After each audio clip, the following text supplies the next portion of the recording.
It's a pleasure, again, to work with our partner at ATR in Ukraine. These are very special programs that we'll be bringing you over the course of the next several weeks.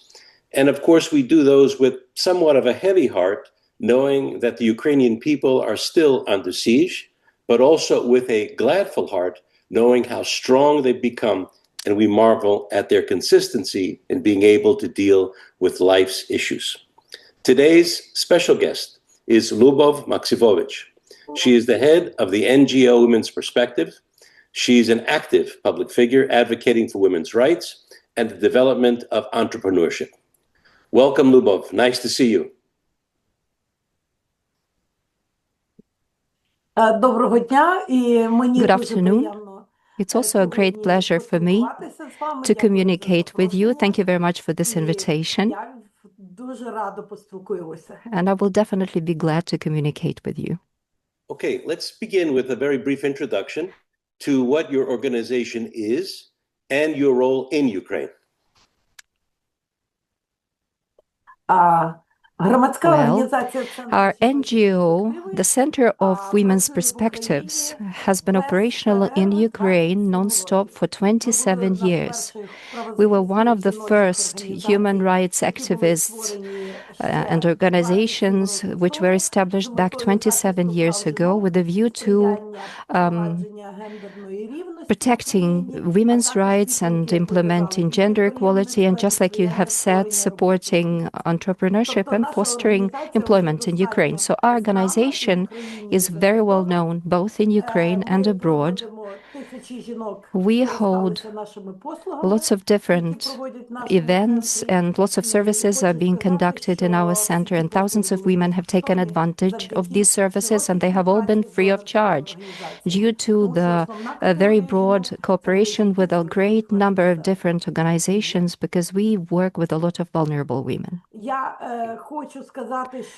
Another point I would like to make is that today, especially during this full-scale invasion period, our organization keeps playing a very important role in enforcing women's rights, making sure that women are secured, and we are also extending help to other women's organizations. We are also a hub and promoting the establishment of other new women's organizations within local communities in Ukraine. We are also coordinating the implementation of the UN resolution, the Council of UN Peace, Security and Freedom 1325. We have been working very broadly within that, trying to join the efforts of different NGOs and government organizations in order to work along different areas. And in this respect, we are participating actively in the implementation of humanitarian policies, not only in enforcement of human rights, we are also actively promoting humanitarian policy in Ukraine. Lyubov, from your perspective, can you describe how you see the current situation in Ukraine from a humanitarian and maybe even a daily life perspective? I guess that nowadays it's extremely important to continue humanitarian aid to Ukraine, and not only delivering that to the east of Ukraine, but also to the west of Ukraine, where I am based and which I represent, because the problem of humanitarian support is not something which is common for the east of Ukraine, but it is also common for the center and the west of Ukraine. From my perspective, this humanitarian aid is sorely needed. Mm-hmm. Within the days of the invasion, I've learned that you created shelters that have housed hundreds of people. What drove that immediate decision, and how was and how is your response growing and changing since then?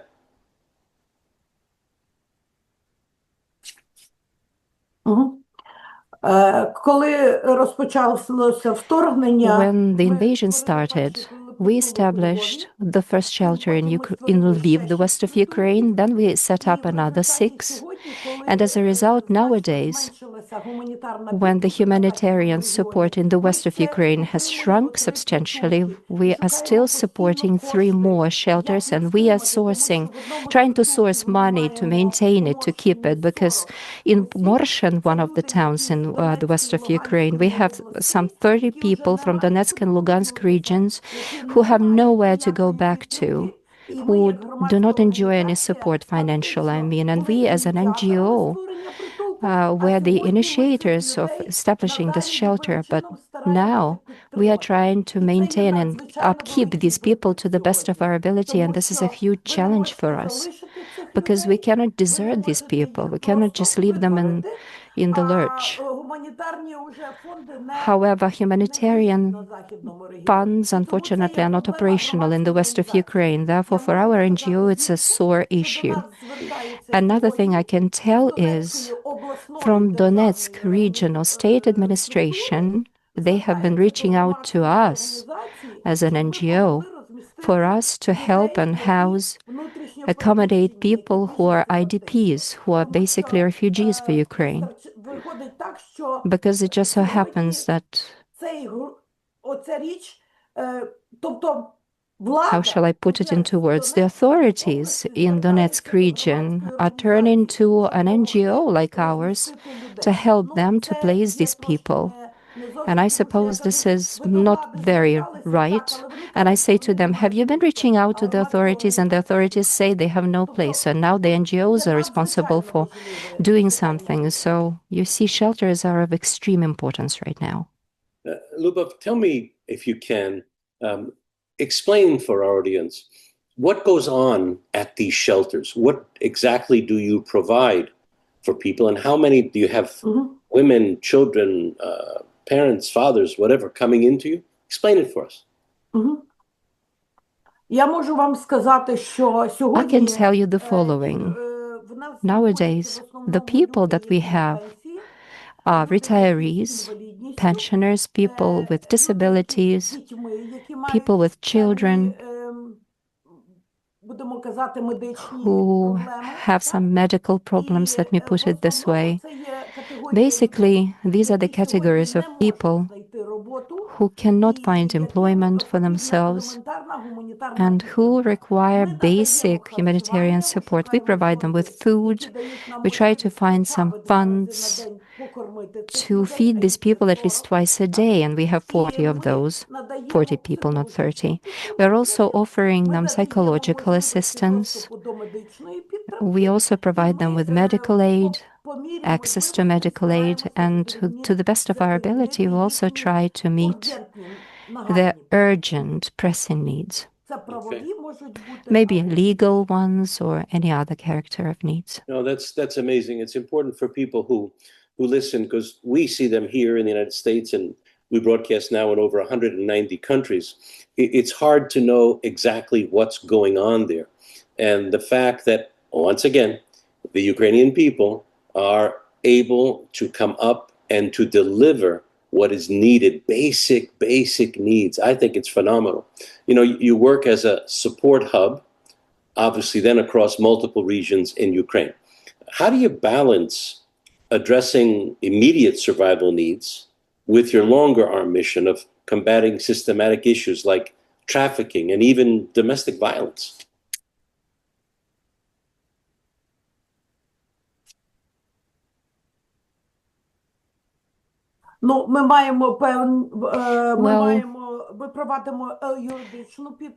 We are supporting people with legal aid and people affected by different forms of violence. This is our core activities during these 27 years. We are also trying to help them to retrain, especially if they would like to set up their own businesses, because an economically independent individual able to work definitely will be less affected by violence or abuse, because these people can be more viable economically, and of course this amplifies their voices in the society. Besides, we're also working with local authorities, local governments, in order to foster the implementation of gender equality notions, to make sure that women's rights are also taken care of and women are empowered, because women have to be there at the level of developing different programs, strategic planning level, decision taking. So this is something else which our organization is busy dealing with due to our expertise and due to our background and experiences that we have gained so far. That is to say, we try to support not only the urgent needs, like I have already mentioned, humanitarian support, but we are also trying to work at a systemic level, trying to work with the authorities, local governments, making sure that consistent changes are being implemented and exerting influence on different policies and programs being approved at the community levels in Ukraine, in different regions. Well, Lyubov, looking now beyond, I'm going to ask you to put on your futuristic glasses here. How do you envision the role of organizations like yours in Ukraine's eventual reconstruction and even recovery?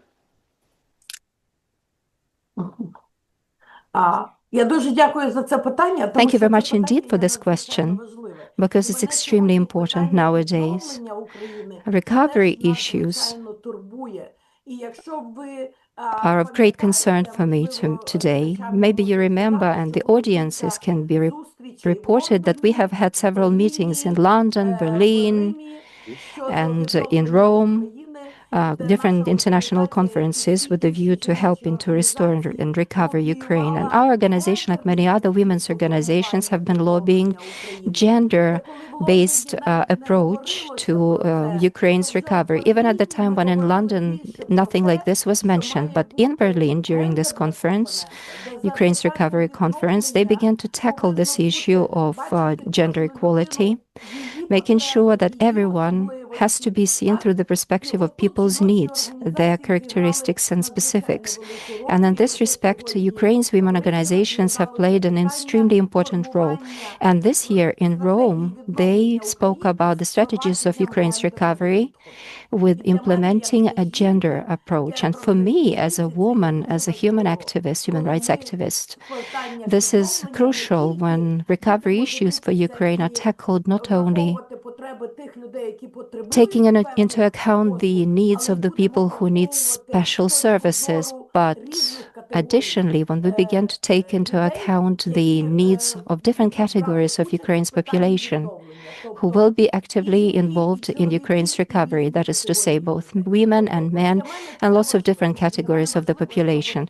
It matters to me enormously, because the need of every category of the population have to be heard during the recovery period, and it needs to be done extremely transparency. And I suppose women can pull it off very well, and they can contribute a lot to this. Okay. Well, we know that many times the women are the ones who move things forward. I know that. One final question. What do you want our viewers and listeners to most understand about the situation and the needs currently in Ukraine? You know, first of all, I would like to extend my gratitude to all of the listeners and audience members for supporting us, for their understanding of what is taking place in Ukraine right now, for their seeing how freedom-loving we are and how much we are fighting for our independence, the independence of our nation, which is extremely important right now, because when we speak about people and nation, this is a bit different, because we are a Ukrainian nation and we are so open, we are hardworking, and we want to live in a civilized country. And now we are paying an extremely dear cost for that, not only for the independence of Ukraine, but for the whole independence in the world. Which is why my point is, maybe we are not even speaking about money, but the support and solidarity and proper understanding that modern world in the capacity of Ukraine is fighting, because we can see the struggle between independence and totalitarianism. And I'm not afraid to say that. In the third day of the war, I was also speaking in such a big online meeting And I said, do they want to kill 40 million people? I couldn't believe it. And now I can see it's true, because people are being annihilated, and what's happening in Ukraine nowadays, this can take place anywhere, in any corner of the world. Therefore, do support us. Your voice matters for us. Your support really counts for us. And trust us, we will definitely fight and fight until the bitter end. Thank you very much, Lyubov.